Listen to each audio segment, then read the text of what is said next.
Hi friends, it's Kathy from Sycamore and Cotton. Can you believe that Christmas Eve is tomorrow and Christmas Day just 2 days away? It's unbelievable to me that it's coming this fast. Are you ready? I'm not particularly ready, but I never am, even if I had another week. So today's video is Christmas, and I hope that you're not just tired of watching Christmas videos. This is actually the first one that I've put out. So I hope that you'll, still have it in you to watch another Christmas video and see some really cool, I think, thrift flips that I've done, and to add to my booths and also to decorate in my own home with. So let's get started. So this is a Santa Claus head. I don't know if this at one time had a lid on it. I guess that it probably did, maybe to be a cookie jar or a canister. But when I got it, this is all it was. And I thought, well, it'd still be great for a Christmas tree. So I spray painted it because it was in the old faded ceramic colors. My paint job isn't the best. It did run a little bit. I don't know if you can see that or not. But I did paint it white, and I just wasn't crazy about that. And I did that last year, actually. That's why I don't have it on video here, because I had already painted it. But what I did last night, and I'm sorry I didn't show you that, is I put on the first step of PintArt's Fine Line Crackle. And so it has dried overnight, and now I'm putting on step 2. And I'm going lightly with this because it does run a little bit. And I don't want it pooling in any of the areas like my spray paint job did. So we're just going to get that on the entire piece.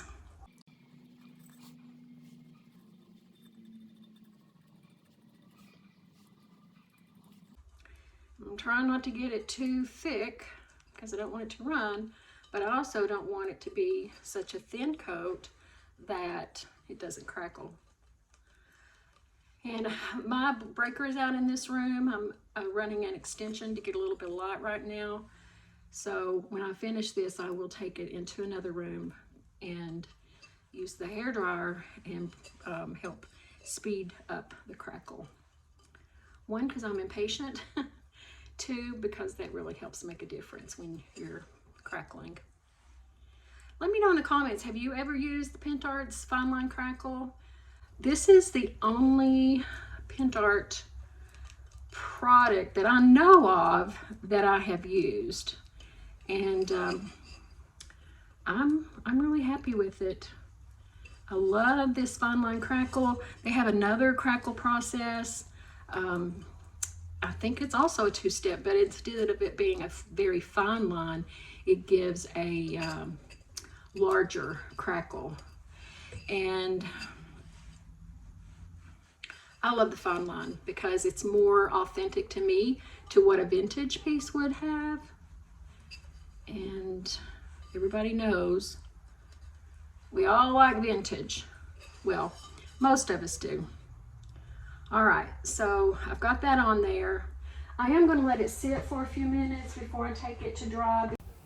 And here it is. I really apologize for not having the footage of me applying the dark wax that I put over the crackle to bring out that crackle.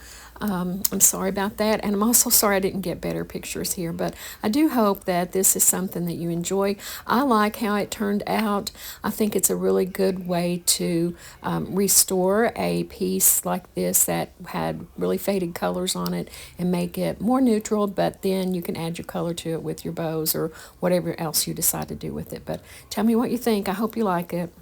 I have several ornaments that I've also done, and these are using IOD's Bibelot molds from last year.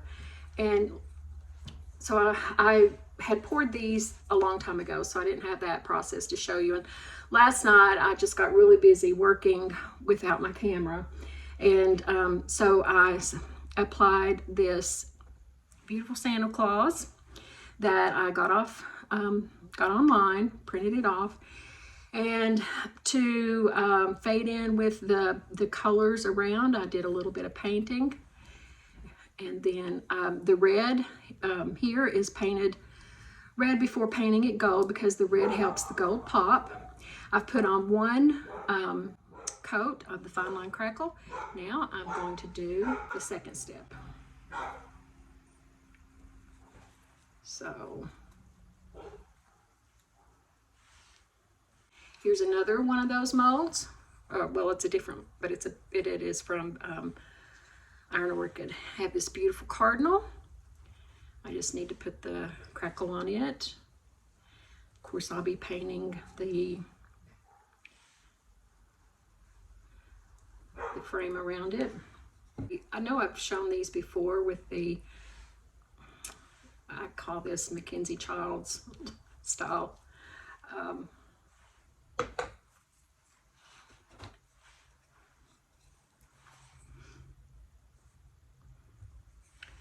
Here's another. I'm just trying to get through these really fast.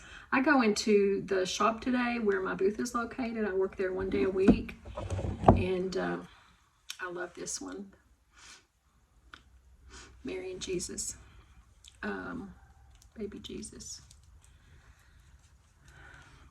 So I'm typically there on Thursdays, and it's my day. We just recently changed our hours. Well, we're opening now at noon, but we're staying open until 8. I have, look at that one, I love it. I will be painting around the edge. This has actually turned out to be one of my favorite of the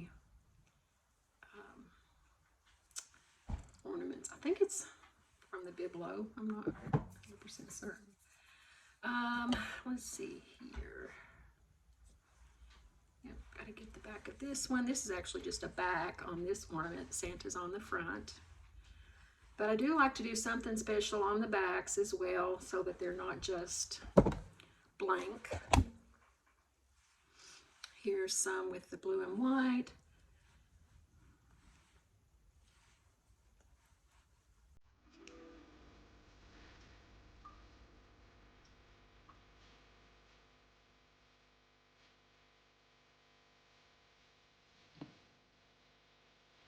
Since I didn't show you the whole process for making these, I didn't get a chance to mention that the images that I've decoupaged onto these Biblo castings is all images that I got from public domain and also from Etsy. The ones that are inspired by Mackenzie Childs and the ones that are blue and white, those are actually napkins that I decoupaged. So let me know what you think of these. Let me know which are your favorites. I didn't actually sell any of these in my booth this year. Next year I'm hoping to be able to sell them on, well, both in my booth and on my Etsy shop. This year I was just having fun with them, seeing what I could do.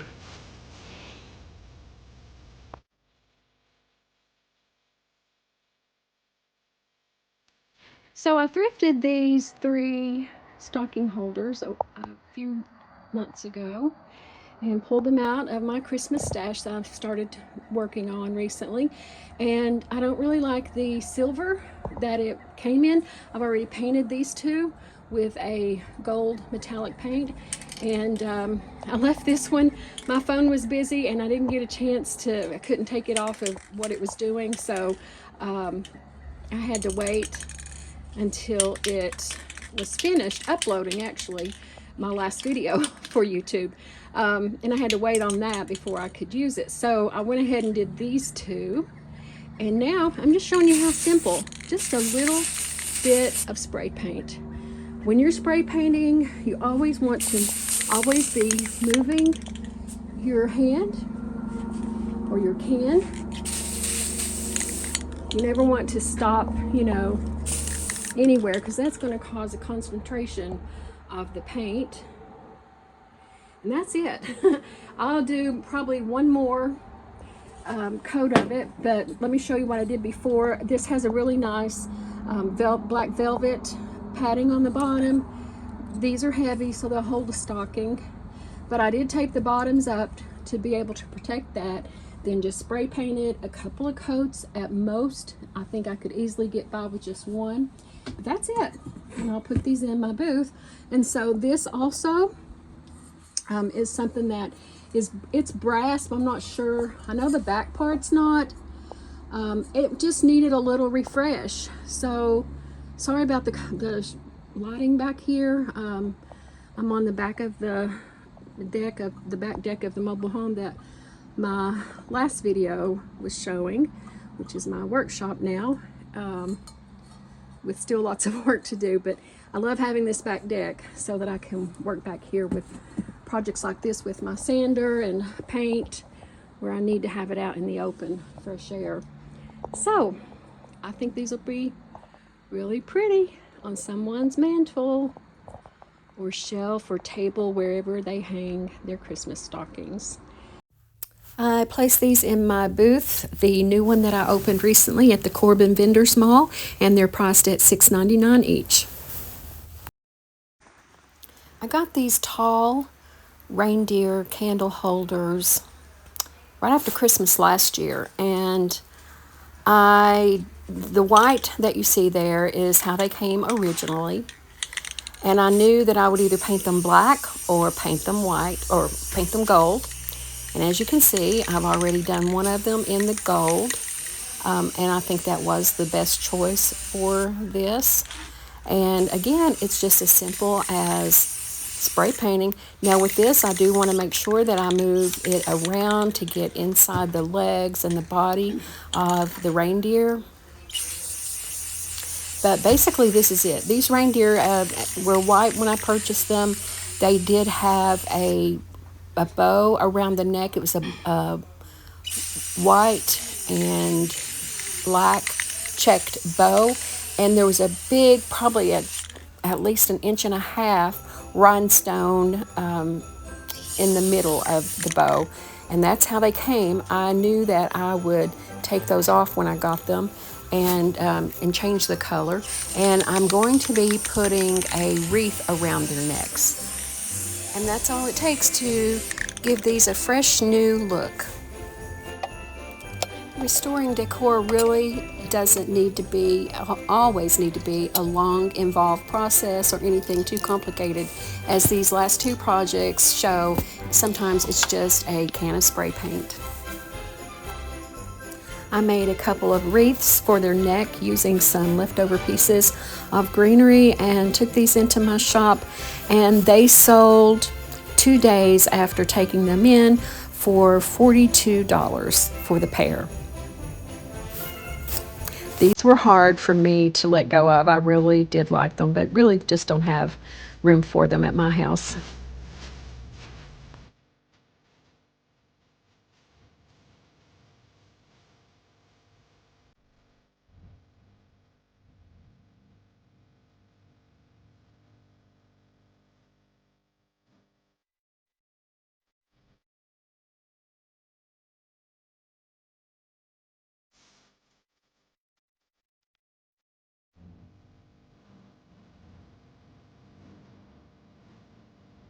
The next project is this tabletop Christmas tree.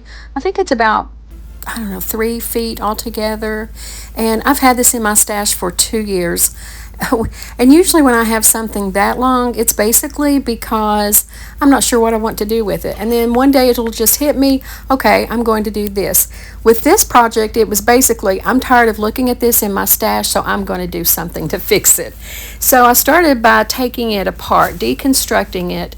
I took everything off except those red berries and the pine cones. There were multicolored lights on it, so I took those off, took off the grapevine, took out the bows, and I think that was everything that I needed to take off. I also left 1 or 2 orbs, as you can see there as I just twisted it around. Yeah, there at the top left is the second one, so I left those on there as well. I knew that I needed to paint the container. It was quite outdated and dingy looking, so I wanted to go with a different, more colorful paint, and so I pulled out this Waverly paint in the color Moss. I love this color. I use it a lot. I think it's especially good for Christmas, and actually it's really versatile.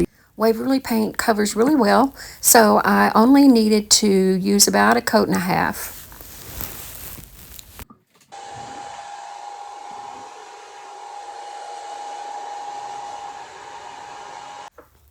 The original burlap bows were really frayed and dusty, and so I decided to put on a new burlap. I had some burlap ribbon.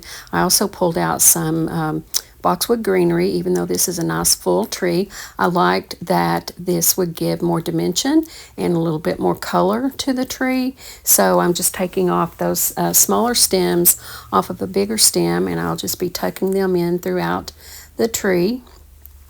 I have these blueberry stems that I thought would be really pretty to add in with the red stems, and so now I'm just going through and tucking in those blueberries. Now, I've had this ribbon for a long time. I think I actually got it from my late sister out of her Christmas decorations after she passed away. And I haven't done anything with it, but it has blueberries and red berries, and so I thought that would be the perfect ribbon to pair with the burlap and to pull together the blueberry stems with the red berry stems that I'm using. So I am going to be doubling up those bows, so it will be the burlap underneath the more colorful ribbon. I just cut the two ribbons to size, trimmed up the ends, and then pinched them together in the middle and tied them with hemp string, I believe is what I have there. I love that. It's very durable and not as bulky as twine, and so it's pretty much invisible once you get it tied tightly around the bows like that. Cut off that extra twine, and now I just start placing them on the tree. Now I'm just placing things right now before gluing them, but I will go back and glue everything to make sure everything is secure.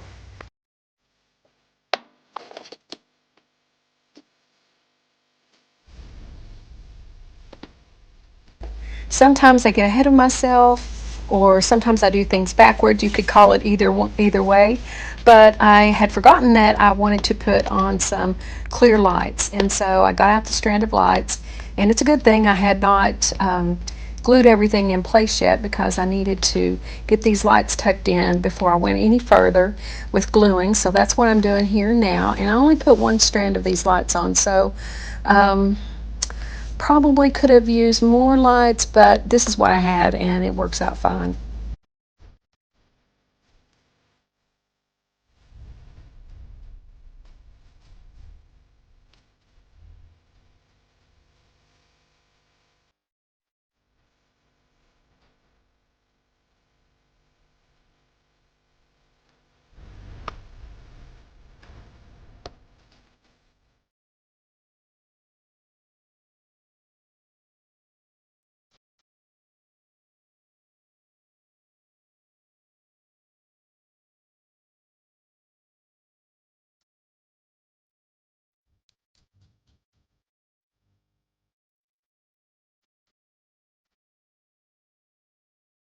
I love adding these blueberries to this. I think that the blueberries are not something you normally see that much in Christmas decor, and it just really adds something special to this tree and makes it a little more unique. And that ribbon, of course, was just perfect to pull the blueberries together with those red picks. These red berries were kind of shiny, and I wanted them to be a more matte shade of red, so I'm painting them with red chalk paint, and also that helps to cover up any imperfections if your berries are old. Sometimes they crack, and sometimes they come apart in places, and it shows the white styrofoam underneath. After getting everything placed where I wanted it, I then just go around it with my glue gun and remove each piece, add the glue, and tuck it back in. So this actually was a nice little project that didn't take too long, and I'm really happy with how it turned out. I am really, really bad at getting before and even after photos, so this is all I have to show you, but I do think it shows how this little Christmas tree came together with a refreshed look, and I like it. What do you think? Our next and final project for this video is this little Santa Claus basket, a wooden basket with Santa Claus on both ends, and it wasn't in terribly bad shape. I didn't really like the bright colors of the green on the front, and I don't know, I just felt like it needed to be refreshed. It was loose, the handle was loose, and so I glued that and made it more sturdy, and I thought that I would do put a base coat of black, obviously, which I did, and then paint it in white chalk paint, and then distress it back and just have a neutral basket. So here it is after one coat of white, and I don't really care. I think it's, you know, probably good enough for the Santa portion and even these side pieces, but I think I would like to get another coat for sure on the inside, the back side of the Santa, because it's definitely brush marks and everything, and I'm not going to be sanding that part.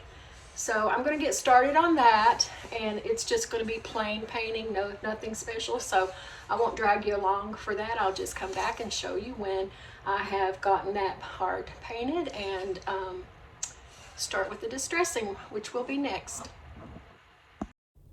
So I took it outside, and just using a sanding piece of sandpaper, I sanded back along the edges and across the top and just places where it might have aged naturally. And to be honest, that wasn't enough. It just did not appeal to me, and I knew that it needed more. So then, and I don't have this on video, so I apologize for that, so I took it back inside and I put a coat of clear wax on in preparation for putting a coat of Waverly's antiquing wax on, which is a brownish antique wax. And put that on. Did not like that either. It really just made it look dirty. So what I ended up doing was then taking red paint and green paint and painting those parts of the ends that were originally painted in green and red. And I did more subdued colors, and I did put a little bit more of dark wax or brown wax over top of those. And here it is. Hopefully you can see enough about it to tell that I did put on a different shade of green. I painted the green on the inside as well, so that it would blend in with the outside. And you know, it's much more muted. I do like it better. I was surprised when I took it to a Christmas market and it sold. So I was happy for that. I honestly thought no one would buy it. So that just goes to show that what we think is not good enough, sometimes we're very critical of our own work, and others see the beauty in it more than we do. So I was really happy to that it sold, and that I didn't have to bring it back and store it for another year and try to think of something else to do. But let me know which version you like best, the original, the white, or this. And that's it for this video. I want to take a moment here to thank each of you who have watched my videos, subscribed to my videos, liked and commented, and do all the things that show me the love by supporting me and my vision and my business, and something that's really passionate for me. So again, thank you. I do hope to have more consistent videos in the new year, and filled with content that is exactly what you love to see. Happy holidays, everyone. Merry Christmas, happy holidays, and be safe out there for those of you who are traveling, and just remember those who are kind of suffering during the holiday season. So thanks again, and I'll see you in the next video.